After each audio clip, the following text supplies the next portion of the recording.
Hello everybody, I'm Mariana and welcome to Vine and Branch Antiques. I'm currently in my booth space. If you don't know, I have a booth located at Grit and Grace, and that's in downtown Cleveland, Tennessee. I did a little bit of a remodel. I changed one wall of the booth, so I'm excited to give you guys a little bit of tour about that and then answer some burning questions that you have about being a booth owner. This is a little update on the current space. As you can see during the daylight, how bright the lights kind of shine in and make it a little bit hard to see all of the goodies. So I'm hoping to put some type of cabinet and maybe some curtains on the corners to kind of help block that. But we have the pine console over here. We've sold a few paintings, added a few other art. On this side, this is where I am planning to do the little library corner, and I want to paint this wall. So we're gonna need to take all of that stuff off. The fireplace is gonna have to be moved, and we're gonna get started on that. So a little tour of what the space looks like right now.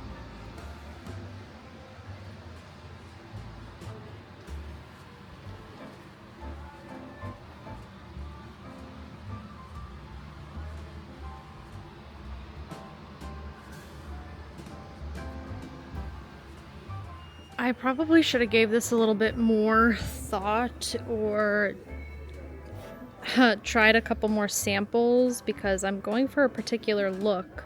But I think with the booth, I might just do like a trial and error, and then we'll see what I like in my bedroom. But here's some inspo colors. So I'm going for I want a very New England colonial style home. Kind of like the kitchen scene, or like one of the dining room kitchen sinks from Little Women. There is a blue that they used on their walls that I'm obsessed with. I haven't found that exact color that I want because I want to do that in my guest bedroom, but I'm gonna play around with one color. I just went and picked one.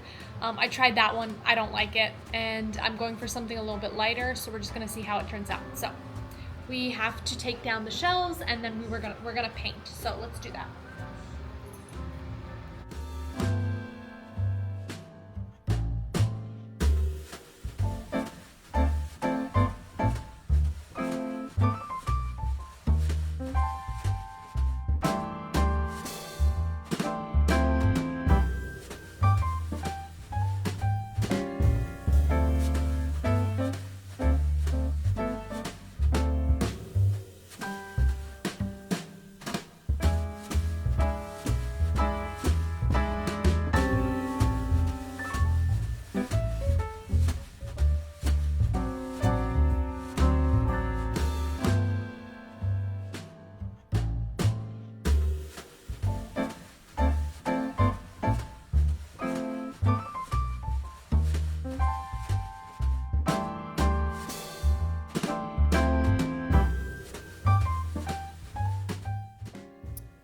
We are tagging items for the booth live sale, and I wanted to show you guys the little tag thing that I have. It's this print master. I don't know if you can see it well. There we go. You just make your little print, type your thing. This is my store tag, the item price, and then we print the label. And there it is. You can stick it right on there, or you can add it onto one of your little shop labels. I love it. It makes things so much easier instead of handwriting everything.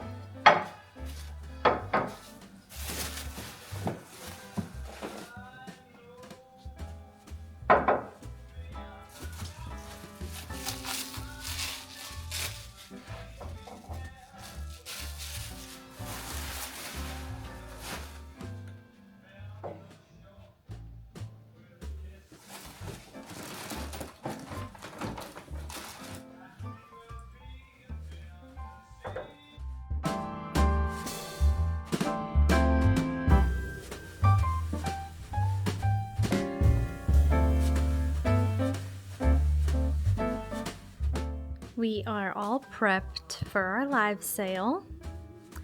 I've got my ring light, my stand, and then our little collection right here.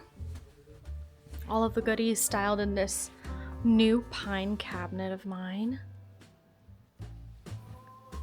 It is just such a cute little styling piece in the kitchen. You could use it as like a larger salt cellar. It does have a lid, which is nice too. This is the Apilco, and I'll never say that right, porcelain. Apilco porcelain, they are French. They do have the very muted soft lion's heads and then a super cute finial on the top of the lid. They're in great condition. I have two of these. They are $15 each, so 15 each on these little guys. Adorable little lion, cute finial, very nice and pure white. Herb jar, comfy jar. I couldn't find exactly what these were used for because they're smaller. They are smaller, so they are 15 each on these. Thank you so much, Alicia. I see you. And then Debbie, I see you for one as well. So great. I have two of these, and then those will be for you guys. Thank you. A great question that someone asked is, how often do you refresh your booth or alter things? One mistake that I feel like I made that first year of my booth was thinking that I can just throw a ton of stuff in it and then leave it there and people are gonna buy it. And that's not the case. There are places that are like a picker's paradise where there are shelves and stuff stacked everywhere and people want to look through that. Depending on your area in the store, some people want a curated, styled collection. They want styled places. They want things to imagine how they're gonna put it into their home. So a mistake I made last year was just throwing a bunch of stuff in there, not really styling and not coming in and changing things around. The best tip that I can give for you as a booth owner, I think you have to be at your booth at least once a week to move a few things around. Create small little vignettes, clean your area up. Nobody wants a dusty, dirty booth space to go through. So be mindful of that. I like to come in, I am gonna be better at that this year, trying to move things around from table to table, kind of switch the layout. And I love doing little changes like adding a pop of color or turning this little corner into a library corner versus shelves and just basic displays. This looks a lot more styled and someone can come in and be like, oh, I really need a dish for my desk next to my bed, and they'll find that here in this space. So that is a really good question, and I hope that tip will help someone. A little bit about my Instagram page and how I do live sales and feed sales and content for the community, and I submitted an application. A lot of times the booths or the antique stores or markets in the area will put you on a wait list, and that wait list doesn't always mean they're gonna go through an order. It could be in what they're looking for, something that will fit their shop. So make sure you know that before you're applying for a spot. How does your shop stand out, or how would it fit within that antique store? So apply for places that you feel like you would be a good fit for, or you would add to their shop.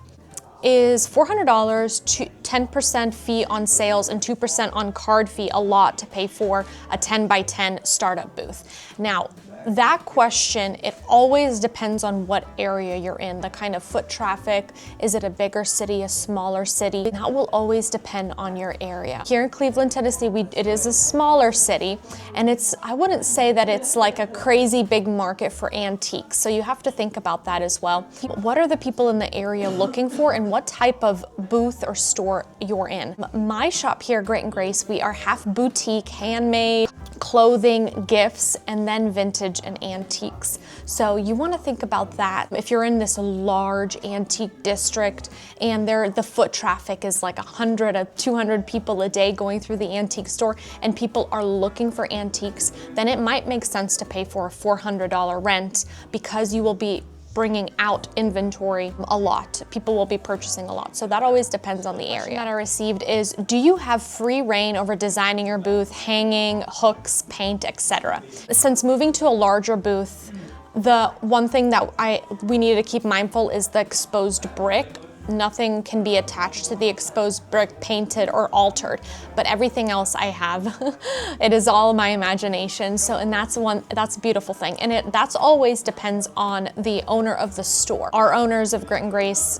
they're amazing, and they're just so go with the flow with booth and styling. It always depends. So I'm able to paint the walls, I'm able to hang whatever I want. Each store will have its restriction on some things that you can and can't do, so you want to be mindful of that if that's what you're looking for. But overall, I can kind of, bring in my own furniture, design in the way that I want, except altering the brick. So that's really fun. How often do you check on the booth? Are you like in case of misplacements or theft?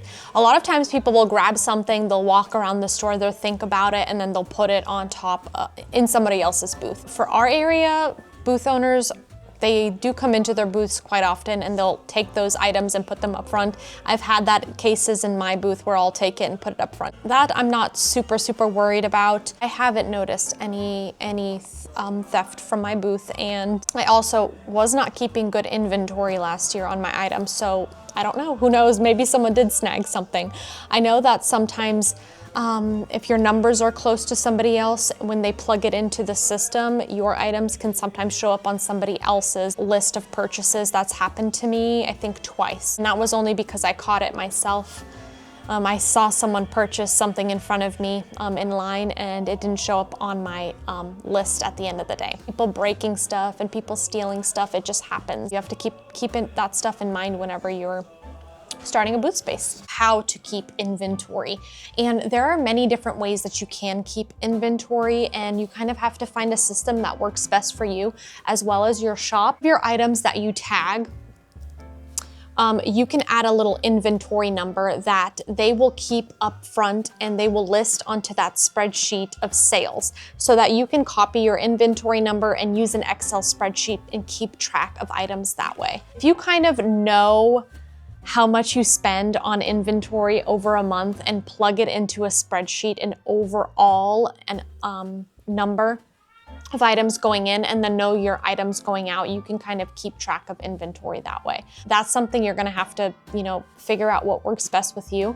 And I really don't have the best inventory process, and I am tweaking that and working on that, because this year will be the year that everything will be mwah, or close to perfect as I can get it. So if you are a booth owner and you have good tips on how to keep track of inventory, comment them below for others to see. Hey, you guys, here is a tour of the refreshed booth space. This is post live sale. So let's head over to this corner. That beautiful blue paint, I used Wildlife by Valspar. This is very soft, powdery blue with a touch of green in it. And I'm hoping this corner will be a moody library is what I am working toward.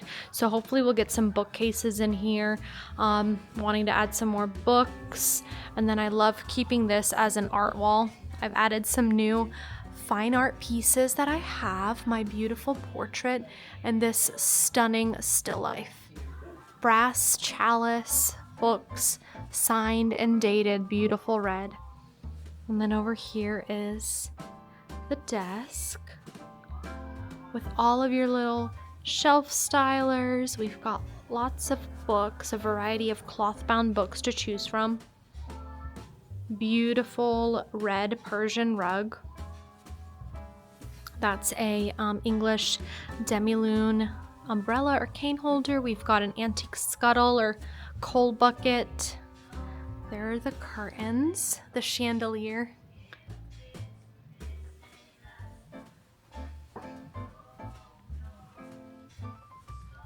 And the curtains in the pine cabinet really do help break up that light. I feel like it's so much easier on your eyes now. So I brought in the cabinet, the pine cabinet. I just had the live sale, so I cleared out the claims and then kind of added some more pieces to style it.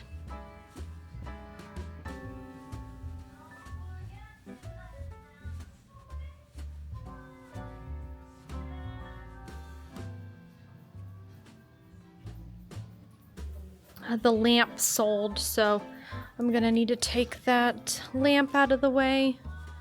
We've fluffed up the table here. I sold my last sponge, sea sponge.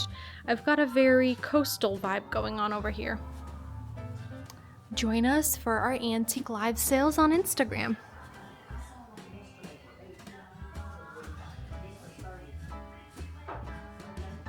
Sold a few things from inventory and then had to freshen up the table here. I totally forgot to show the horse